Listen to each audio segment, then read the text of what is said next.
ದಾಸರಲ್ಲಿ ಶ್ರೇಷ್ಠರು ಅಂತ ಸರ್ಕಾರ ಅವರ ನಾಡ ಹಬ್ಬ ಆಗಿ ಮಾಡಬೇಕು. ಕನಕದಾಸರ ಜಯಂತಿಯನ್ನು ನಾಡ ಹಬ್ಬವಾಗಿ ಆಚರಣೆ ಮಾಡಬೇಕು. ಒಂದು ನಾಡ ಹಬ್ಬ ಅಂದರೆ ಯಾವುದೇ ಒಂದು ಕುಲ ಬಾಂಧವರು ಆಚರಣೆ ಮಾಡುವಂಥ ಹಬ್ಬ ಅಲ್ಲ. ನಾಡ ಹಬ್ಬ ಆದಾಗ ಎಲ್ಲರೂ ಭಕ್ತಿಪೂರ್ವಕವಾಗಿ, ಶ್ರದ್ಧೆಪೂರ್ವಕವಾಗಿ, ಅಭಿಮಾನದಿಂದ, ಗೌರವದಿಂದ ಅವರ ನಡೆದ ದಾರಿಯನ್ನು ತಿಳಿದು ಗೌರವಿಸಿ ಸಂಭ್ರಮಿಸೋದೇ ನಾಡ ಹಬ್ಬ. ಇದು ಕನಕದಾಸರ ಜಯಂತಿಯಲ್ಲಿ ವಿಶೇಷವಾಗಿ ನಿಮಗೆ ಅಭಿಮಾನ, ನಿಮಗೆ ಕುಲ ಬಾಂಧವರಿಗೆ ಅಭಿಮಾನ, ನಮಗೆ ಭಕ್ತಿಪೂರ್ವಕವಾಗಿ, ಶ್ರದ್ಧಾಪೂರ್ವಕವಾಗಿ ಅವರು ನಡೆದು ಬಂದ ದಾರಿ, ಹೆಜ್ಜೆ ಎಲ್ಲನೂ ಕೂಡ ನಮಗೆ ಆದರ್ಶದಾಯಕವಾಗಿ ನಡೆಯೋದ್ರಿಂದ ಎಲ್ಲ ಇಡೀ ಸರ್ಕಾರದ ಗೌರವಗಳೊಂದಿಗೆ ಯಾರ್ಯಾರು ಇವತ್ತು ಅಭಿಮಾನದಿಂದ, ಭಕ್ತಿಯಿಂದ ಈ ಕಾರ್ಯಕ್ರಮನ ಯಶಸ್ವಿ ಮಾಡಲಿಕ್ಕೆ ಬಂದಿದ್ದಾರೆ, ವೇದಿಕೆ ಮೇಲೆ ಇರ್ಬೋದು, ವೇದಿಕೆಯ ಕೆಳಗಡೆ ಇರ್ಬೋದು, ಅವರಿಗೆ ಗೌರವ, ಭಕ್ತಿಪೂರ್ವಕವಾಗಿರುವಂಥ ಆ ಶ್ರದ್ಧೆ ಕಾಣ್ತಾ ಇದೆಯಲ್ಲ, ಇದು ಆಚರಣೆ ಅಂತ ಹೇಳೋದಕ್ಕೆ ನನಗೆ ಖುಷಿ ಆಗ್ತಾ ಇದೆ. ಅದರ ಜೊತೆಯಲ್ಲಿ ಮಾತಾಡ್ತಾ ಹೇಳ್ತಾ ಇದ್ವಿ, ಯಾರು ಕೀರ್ತನೆಗಳನ್ನು ರಚಿಸ್ತಾರೆ ಅದು ಸಮಾಜದ ಏಳಿಗೆಗೆ ಆ ಕೀರ್ತನೆಗಳು ಉಪಯೋಗ ಆಗತ್ತೆ ಅಂತಂದಾಗ ಇಡೀ ದೇಶದಲ್ಲಿ ಒಂದು ಸೋಷಲ್ ರಿಫಾರ್ಮ್ ಅಂದರೆ ಸಮಾಜದ ಸುಧಾರಣೆಗಳಾಗಿದ್ದಾವೆ ಅವರ ಕೀರ್ತನೆಗಳಿಂದ ಅಂತಂದಾಗ ತುಂಬ ಸರಳವಾಗಿರುವಂಥ ಕೀರ್ತನೆಗಳು, ಜನಸಾಮಾನ್ಯರು ಕೂಡ ಅದನ್ನು ಅರಗಿಸ್ಕೊಂಡು ಅರ್ಥಗರ್ಭಿತವಾಗಿರುವಂಥ ಕೀರ್ತನೆಗಳನ್ನು ರಚಿಸ್ತಾರೆ. ಬಹಳ ಒಡನಾಟ ಇಟ್ಕೊಂಡಿರ್ತಾರೆ, ಸಮಾಜದಲ್ಲಿ ಸುಧಾರಣೆಗಳ ಬಗ್ಗೆ ಕನಸನ್ನು ಕಾಣ್ತಾರೆ. ಆದರೆ ಅವರ ಕೀರ್ತನೆಗಳಲ್ಲಿ ಅದನ್ನು ಬರೀತಾರೆ. ಯಾವುದು ಇದು ಕುಲದಲ್ಲಿ ಮೇಲಾಗೋದೋ, ಇದು ಆಡೋ ಅವ್ರದ್ದೇ ಆಡಿರೋದಾ? ತುಂಬ ಚೆನ್ನಾಗಿದೆ ಅದು, ಇನ್ಯಾರು ಅದನ್ನು ಮೀರಿ ಆಡೋಕ್ಕಾಗಲ್ಲ. ಆ ಥರ ಬಹಳ ಒಳ್ಳೆ ಕೀರ್ತನೆಗಳನ್ನು, ಅವರು ಕೂಡ ಒಂದು ಸೈನಿಕ ಕುಟುಂಬದಲ್ಲಿ ಹುಟ್ಟಿರ್ತಾರೆ. ಅವರ ತಂದೆ ಮಹಾರಾಜರ ಸಂಸ್ಥಾನದಲ್ಲಿ ಸೇವೆ ಮಾಡ್ತಾ ಇರುವಂಥ ಸಂದರ್ಭದಲ್ಲಿ, ದಂಡ ನಾಯಕರಾಗಿರುವಂಥ ಸಂದರ್ಭದಲ್ಲಿ ಅವರ ತಂದೆ ನಂತರ ಅವರ ಆ ಸ್ಥಾನಮಾನವನ್ನು ಅಲಂಕರಿಸ್ತಾರೆ. ಆದರೂ ಕೂಡ ಯಾವುದೋ ಒಂದು ಸಂದರ್ಭದಲ್ಲಿ ಒಂದು ಯುದ್ಧವನ್ನು ಗೆಲ್ಲೋ ಅಂಥ ಸಂದರ್ಭದಲ್ಲಿ ಗೆಲ್ಲಕ್ಕೆ ಆಗಲಿಲ್ಲ. ಆದರೆ ಅದು ಹೋರಾಟ ಮಾಡಿದ ದಿನಗಳನ್ನು ನೆನೆಸ್ಕೊಂಡು ದೇವರಲ್ಲಿ ಯಾಕೆ ಪ್ರಾರ್ಥನೆ ಮಾಡ್ತಾರೋ ಏನೋ ಗೊತ್ತಿಲ್ಲ, ಅವ್ರ ಮನಸ್ಸು ಆವಾಗ ದೇವರಲ್ಲಿ ಐಕ್ಯ ಆಗಬೇಕು ಅನ್ನಿಸ್ತಾ, ಅಥವಾ ದೇವರಲ್ಲಿ ತಿಳಿದು ಯಾಕೆ ನಾನು ಈ ಸೋಲನ್ನು ಅನುಭವಿಸಿದೆ ಅನ್ನೋವಂಥ ಸಂದರ್ಭ ಬಂದಾಗ ಅವರು ದೇವರಿಂದ ವರ ಪಡೆದು ಆ ತಾಯಿ ಅವರನ್ನು ಜನ್ಮ ಹತ್ತಿರ್ತಾರೆ.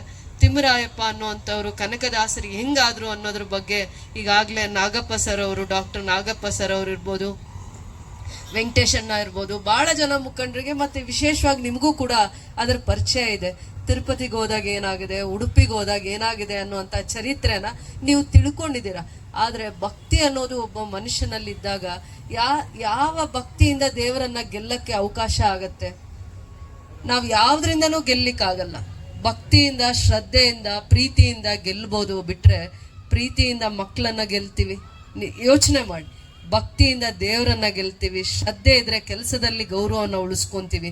ಇವೆಲ್ಲ ನಮ್ಮ ಜೀವನದಲ್ಲಿ ಅನುಭವ ಆಗಿರುವಂಥ ಪಾಠಗಳು. ನಮ್ಮಲ್ಲೇ ಪ್ರತಿದಿನ ನಾವು ನಮ್ಮ ಮಕ್ಕಳನ್ನ ಹೊಡೆದಾಗ ಒಂದೊಂದು ಸತಿ ಏನೂ ಕೇಳಲ್ಲ, ಅದಾದ್ಮೇಲೆ ಯೋಚನೆ ಮಾಡಿ ಬಗ್ತೀವಿ ಅವ್ರ ಹತ್ರ. ಬಗ್ಗಿ ಪ್ರೀತಿಯಿಂದ ಒಂದು ತಾಯಿ ಹೇಳಿದ್ರೆ ಮಗ ಎಂಥ ಸ್ಥಾನದಲ್ಲಿದ್ರೂ ಕೂಡ ಆ ತಾಯಿ ಮಾತು ಕೇಳ್ತಾರೆ.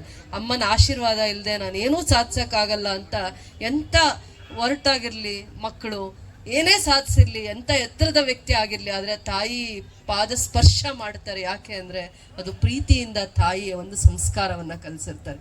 ಅದೇ ರೀತಿ ಕನಕದಾಸರು ಪ್ರೀತಿಯಿಂದ, ಭಕ್ತಿಯಿಂದ, ಶ್ರದ್ಧೆಯಿಂದ ದೇವರನ್ನ ಗೆದ್ದು, ಅವಾಗ ಅಂಧಕಾರ ಇರುತ್ತೆ, ಆ ಜಾತಿ ಈ ಜಾತಿ, ಮೇಲ್ಜಾತಿ ಕೀಳ್ ಜಾತಿ ಅನ್ನು, ಆ ಅಂಧಕಾರವನ್ನು ತೊಳಿಲಿಕ್ಕೋಸ್ಕರ ದೇವರ ಅಂಶವಾಗಿ ಜನನ ನೀಡ್ತಾರೆ. ಅಂದರೆ ಯಾವ ಮನೆಯಲ್ಲಿ ಹುಟ್ಟಿರ್ತಾರೆ ಅಲ್ಲೂ ಒಂದು ಸಂಸ್ಕಾರವನ್ನು ಬಿಟ್ಟು ಮತ್ತೆ ಬರ್ತಾ ದಾಸರು ದೇವರಲ್ಲಿ ಐಕ್ಯ ಆಗುವಂಥ ಸಂದರ್ಭದಲ್ಲಿ ಜನಗಳಿಗೆ ತನ್ನ ಕೀರ್ತನೆಗಳ ಮುಖಾಂತರ ಸಮಾಜದ ಸುಧಾರಣೆಗಳನ್ನು ಮಾಡ್ತಾ ಹೆಜ್ಜೆ ಇಡ್ತಾ ಹೋಗ್ತಾರೆ. 98 ವರ್ಷಗಳ ಕಾಲ ತನ್ನ ಜೀವಿತ ಅವಧಿಯಲ್ಲಿ ಕೀರ್ತನೆಗಳಿಂದ ಸಮಾಜದ ಸುಧಾರಣೆಗಳನ್ನು ಮಾಡ್ತಾ ಬರ್ತಾರೆ. ಎಲ್ಲ ಜಾಗಗಳಲ್ಲೂ ಪವಿತ್ರವಾಗಿರುವಂಥ ಜಾಗಗಳ ಪ್ರಯಾಣ ಮಾಡ್ತಾ ಜನರನ್ನ, ಈಗ ಆದರೆ ನಾವು ನ್ಯೂಸ್ ನೋಡ್ತೀವಿ, ಇಲ್ಲಾಗಿರುವಂಥ ನ್ಯೂಸು ಡೆಲ್ಲಿಯಲ್ಲಿರೋರು ನೋಡ್ತಾರೆ. ಡೆಲ್ಲಿಯಿಂದ ಬಿಟ್ಟರೆ ಬೇರೆ ದೇಶದಲ್ಲಿರೋರ್ಗೂ ಈ ನ್ಯೂಸ್ ಅಪ್ಡೇಟ್ಸ್ ಇರುತ್ತೆ. ಆ ಕಾಲದಲ್ಲಿಲ್ಲ. ಆ ಕಾಲದಲ್ಲಿ ಒಬ್ಬರ ಚರಿತ್ರೆ ಏನಾದರೂ ತಿಳ್ಕೋಬೇಕು ಅಂತಂದರೆ ಬಹಳ ಕಷ್ಟ ಆಗ್ತಾ ಇತ್ತು. ಕಾಲ್ನಡಿಗೆಯಲ್ಲೇ ದೇವರ ದರ್ಶನಗಳಾಗ್ತಾ ಇತ್ತು. ಹೇಳ್ತಾರೆ, ಎಲ್ಲೋ ಹಾವೇರಿಯಿಂದ ಮತ್ತೆ ತಿರುಪತಿ ದೇವಸ್ಥಾನಕ್ಕೆ ಹೋಗ್ಬೇಕಂದ್ರೆ ಕಾಲ್ನಡಿಗೆಯಲ್ಲಿ ನಡಿಬೇಕಂದ್ರೆ 10 ದಿನ ಆದ್ರೂ ಬೇಕಲ್ವಾ? 10-15 ದಿನ ಕಾಲ್ನಡಿಗೆಯಲ್ಲಿ ನಡೆದ್ರೆ ತಾನೇ ದೇವ್ರ ಹತ್ರ ಸೇರ್ತೀವಿ. ದೇವರೇ ಕನಸಲ್ಲಿ ಬಂದಾಗ ಅವ್ರ ಕಾಲ್ನಡಿಗೆಯಲ್ಲಿ ಆ ಪ್ರಯಾಣ ಮಾಡಿಕೊಂಡು ದೇವ್ರ ಸನ್ನಿಧಿಗೆ ಸೇರಿ ಮತ್ತೆ ಅಲ್ಲಿ ಅವಮಾನ ಆದಾಗ ಅವ್ರ ಮನಸ್ಸಿಗೆ ದೇವ್ರು ನನ್ನನ್ನು ಕರ್ಸ್ಕೊಂಡಿದ್ದಾರೆ ಅಂತ ಎಲ್ಲೋ ಒಂದತ್ರ ಆ ಒಂದು ತಾಳ್ಮೆ, ಆ ಒಂದು ಅವರಿಗೆ ಮನಸ್ಸಲ್ಲಿ ಬಂದಿರುವಂತ ಆ ಶ್ರದ್ಧಾ ಭಕ್ತಿಯಿಂದ ಎಲ್ಲರನ್ನ ಗೆಲ್ತಾರೆ ಅಂತಂದಾಗ ಒಂದು ಏನಂತ ಆಲೋಚನೆ ಮಾಡ್ಬೇಕಂದ್ರೆ ಭಕ್ತಿಗೆ ಬಹಳ ಶಕ್ತಿ ಇದೆ.